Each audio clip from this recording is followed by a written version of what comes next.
Hey guys, and welcome to There's Another Tank Available, so here's a new video.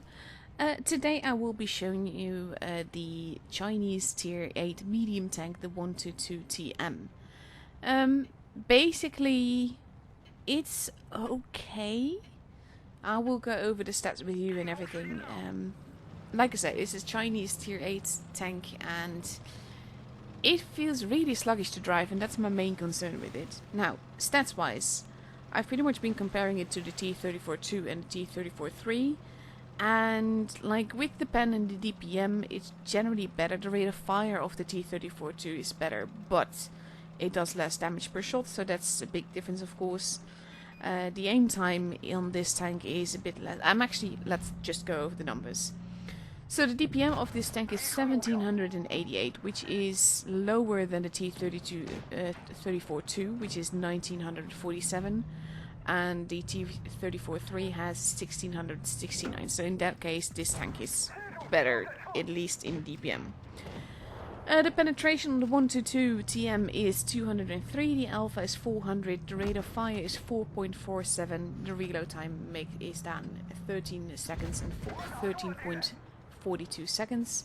The caliber is 120 and the shell velocity is 1080. This is something I really like. You can basically HE some of the tanks like in the front, and it can be quite nice because of that. Like, the potential is there, it just won't come out much. That's the main issue.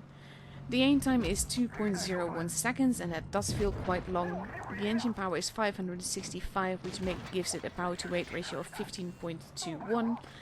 And that for me is where the main issue with the tank lies. It feels very sluggish to drive, and like for a medium, yeah, now it feels more like a heavium to drive. The thing is that it's supposed to have the role of a medium, so it doesn't really perform as one, in my opinion.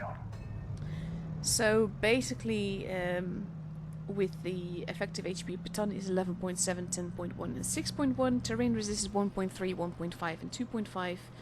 The normal traverse is 28 degrees. And the camo while standing still is 28%.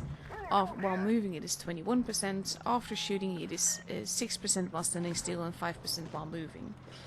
The view range is 250, it's got 1450 HP, the weight is 37.16 tonne, and turret armor is 210 in the front, 110 on the sides and 65 at the back, and the hull armor is 125 at the front, 70 on the sides and 50 at the back. So it's kind of like a heavium with a big armored turret, so to speak, and that's sort of like how you should drive it. It's more of a hull down tank, and it would probably perform better if you played it like that. That being said though, that's really not my playstyle, and it's not the way that I enjoy playing, so that's the thing as well. Overall though, it's fine. Like, it's not OP. You can have good battles in it, but basically as long as you don't hide part of your tank, you probably will get blown up quite quickly. So like I said, there is potential to it, and for that reason, I can't say I like the tank, because I don't, but I don't mind it. It's not like I hate the tank, so to speak. That being said though, because it's a new tank, pretty much I'm fairly certain that Wargaming will release this in crates, and that means that you have to gamble for it, and gambling is bad, okay?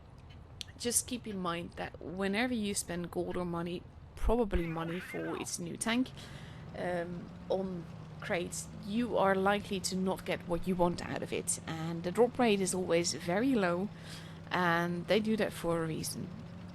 There will hopefully be like tokens that you can only spend a certain amount of money before you get it for definite, but all the same it will be gambling, and it will be a lot of money to spend for a mediocre tier 8 tank. And again, like, yeah, it will be situational. There will be times where this tank will be absolutely amazing, and in certain positions it can probably perform quite nicely. But I wouldn't exactly call this a medium tank. To me, it doesn't drive like that. It's more like a heavium, and it can pack a wallop, and I will want it for my collection and all of that. But for the tank itself, yeah, it's fine. But that's about where it ends. To be fair, I am glad that it's not overpowered, because this tank has not been tested, so I was kind of concerned about another Annihilator Gate or a Smasher Gate or something like that, because neither of those were tested as well, either, I should say. So, yeah, there is that at least. And basically I find that the shots, with the damage that you do, it goes really up and down a lot.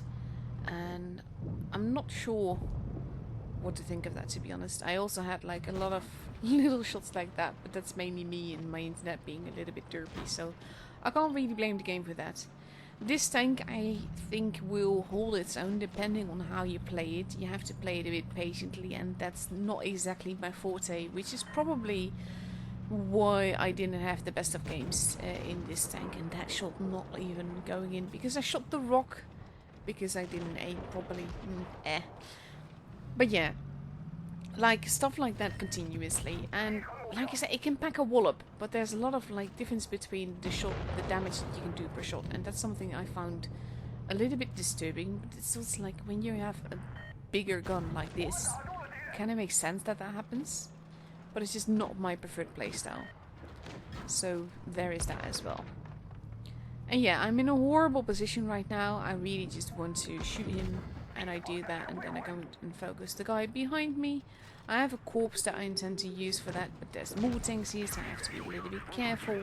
And I'm getting shot from everywhere. And this guy is just basically YOLOing me, which is just fine.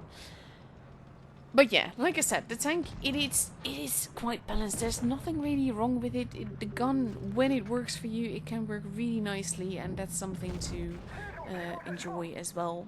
And basically just that. But the tank will be in crates because it's a new tank, and those crates will cost money because it's a new tank, and in my opinion it's definitely not worth it. Yes, it's nice, but it feels very sluggish to drive, and that's the main letdown with this tank, and that's something that I'm never a fan of. I'm more into the more mobile tanks these days, and this is just lacking in that department.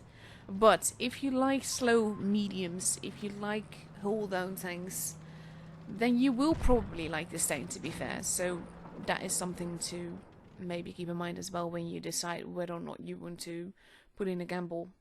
Because again, if it comes in crates, and pretty sure it will be, you have to remember that the drop rate will be low, and you'll be spending a lot of money not knowing if you'll get what you want, and it's very likely that you won't get what you want. So keep that in mind. Gambling is bad, okay? Tank is okay, it's fine.